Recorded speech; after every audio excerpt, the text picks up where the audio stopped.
Ok, bonjour à tous.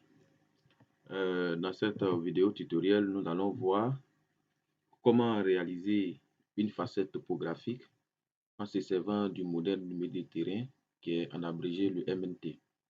Donc, sans toutefois tarder, nous allons faire recours à notre logiciel de cartographie qui est ArcGIS que je vais lancer. Donc, ici, j'ai mon bassin versant qui est là avec son réseau hydrographique que je vais décocher. Donc, il me faut le MNT du bassin versant. Donc, je vais cocher le MNT et passer à la détermination des facettes topographiques. Il faut dire que les facettes topographiques, ce sont les unités de relief que nous observons sur une toposéquence. C'est quoi la toposéquence? Une toposéquence, c'est lorsque je prends un espace topographique du bas-fond au sommet et tout ce long-là est appelé toposéquence. Et sur la toposéquence, nous avons plusieurs éléments de relief selon les altitudes, selon les contenus pédologiques, selon les types de sols que nous allons rencontrer. Et tous ces éléments-là, on peut les catégoriser en plusieurs selon bien sûr la toposéquence. Donc ces éléments-là sont appelés les facettes. Donc les facettes, ce sont des portions de relief que nous rencontrons sur une toposéquence depuis le bas-fond au sommet.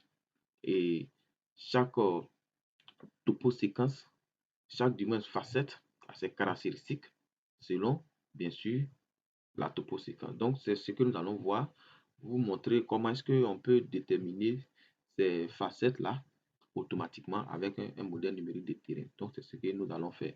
Une fois on a notre MNT, on vient toujours dans Arc Toolbox, qui est ici. Donc, on va faire recours au menu Spatial Analysis Tool.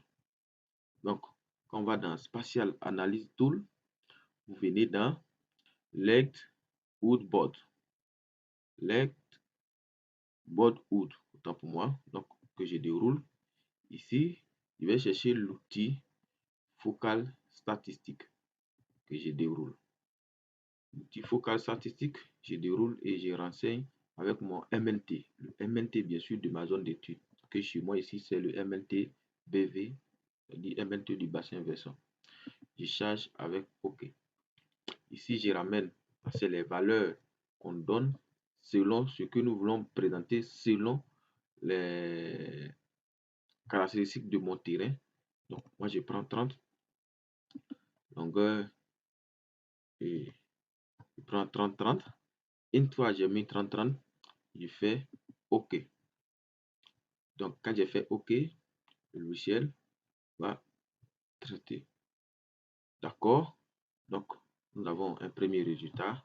Une fois on a ce résultat, on vient toujours dans Spatial Analysis Tool. Cette fois-ci, on vient dans Math, dans le sous-menu Math. Une fois on est dans le sous-menu, on va l'ouvrir et on va chercher l'outil. On va chercher l'outil Minus. Donc, que je fais double-clic sur l'outil et je vais charger l'outil avec le résultat de focal statistique, c'est-à-dire le résultat de l'opération précédente que je charge.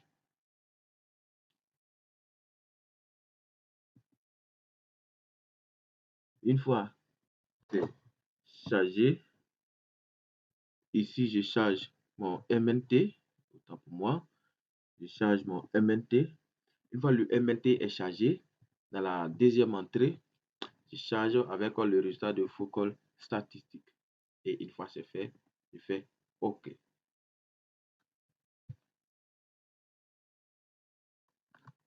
Voilà, donc notre résultat est sorti. Donc, de façon succincte, nous venons de déterminer les facettes topographiques de notre bassin versant. Donc, on va essayer de catégoriser simplement pour qu'on puisse bien voir les éléments du relief, bien ces facettes topographiques. Donc, je viens sur le résultat minus, je fais double-clic, viens dans Classify.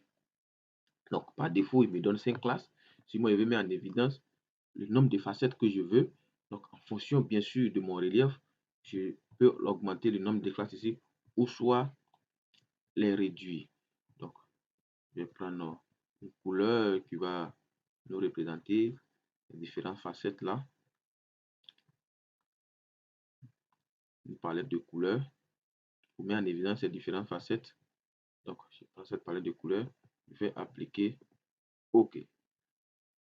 Donc, vous voyez qu'ici, je vais changer ma palette de couleurs. Je change ma palette de couleurs. D'accord. Je change ma palette de couleurs. Je suis en train de choisir une palette de couleurs qui va refléter mieux mes éléments. D'accord, je prends cette palette de couleurs. D'accord. Donc, vous voyez, ici, nous venons de mettre en évidence. Donc, je vais inverser la couleur parce que les bleus là doivent indiquer tout à fait les zones basse altitude ou bien les infrared. Je vais choisir encore et je vais prendre cette palette de couleurs que je fais appliquer OK. Donc, voyez que je viens de déterminer les facettes topographiques. J'ai zoomé sur une petite portion. Donc, quand je prends cette petite portion que vous voyez, donc j'ai par défaut défini 5 classes. Et ces 5 classes-là, on a le sommet qui est là. Donc, je prends cette facette. Je vais projeter le réseau hydrographique pour que vous puissiez bien comprendre. D'accord? OK, donc j'ai mon réseau hydrographique qui est là. Donc, si je trace ici, de là à là, de là à là, une topo séquence, sur cette ligne-là, j'ai mon réseau hydrographique qui est là. Si je trace de là à là une topo séquence, c'est-à-dire ici, où coule l'eau là, c'est un bas-fond ou une dépression. Ici, nous avons un sommet. Donc, si je trace à là, vous voyez que j'ai des formes de relief différentes. Donc, ici, j'ai cette forme. Ensuite vient cette forme. Ensuite vient cette forme et vient cette forme. Donc, du coup, là où le cours d'eau, cette zone-là, cette zone qui est là, ça, c'est naturellement l'infrared. Ça, c'est un élément de relief dans lequel le cours d'eau coule. Maintenant, là où le cours d'eau même coule, on peut l'appeler le cataèdre. Le cataèdre, c'est le lit même du cours d'eau. Ensuite, le sommet va dépendre, bien sûr, je vais dire bien sûr, de vos éléments de relief dans la réalité. Si nous sommes dans une zone rigoureuse où le relief est trop accidenté, le sommet ici sera la crouette. Ensuite va venir le métaèdre et le cataèdre. Donc, dans nos cas ici, on peut partir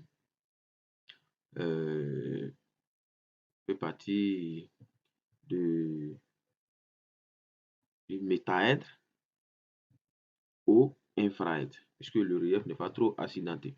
Donc, voici ces facettes-là. Donc, vous voyez que quand on quitte de là à là, on a ces facettes, on a ces éléments de relief. Et ces éléments de relief que nous voyons là n'ont pas les mêmes contenus pédologiques. Donc, quand je prends ici cette partie de là à là, j'ai mon infrared qui est là. Donc, quand je quitte là, je descends là, vous voyez que le relief change. Au fur et à mesure que je descends, le relief change et au fur et à mesure que je monte, le relief change. Donc, c'est cela qu'on appelle les facettes topographiques. On les étudie lorsque nous sommes en train de travailler sur une toposéquence, lorsque nous voulons soit connaître les caractéristiques topographiques d'une zone d'étude quelconque, on fait les facettes topo pour voir les contenus soit pédologiques de ces facettes topographiques, pour voir les types de végétation que portent ces facettes topographiques. Pour dire que le relief, c'est le support des végétaux. Donc, sur les facettes topographiques aussi, vous allez voir que les végétaux n'auront pas les mêmes caractéristiques d'une facette topographique à une autre facette topographique. Ce qui est évidemment vrai d'ailleurs dans la nature, quand on prend une pente, du moins une toposéquence ou encore un versant, on n'a pas les mêmes types de végétation au sommet, au versant et en bas du sommet. Donc, c'est ce que les facettes topographiques essaient de mettre en évidence et ça permet de faire une bonne analyse du paysage. Voilà. Donc, sur ce, voici comment on fait une carte des facettes topographiques avec le MNT de manière automatique. Donc, à partir d'ici, on peut nommer ces éléments-là. On peut les nommer selon les classes qu'on veut mettre en évidence. On peut les nommer. Donc, on a ici l'infrared. Donc, le sommet peut être, je vais dire bien sûr, selon la rugosité de votre terrain, le sommet peut être la courette. À défaut, on a le métaèdre, on a l'hectaèdre et on a l'infraèdre et on peut appeler ici le cataèdre. D'accord. Donc, sur ce, voici comment réaliser une facette topographique avec le modèle numérique de terrain. Donc, merci.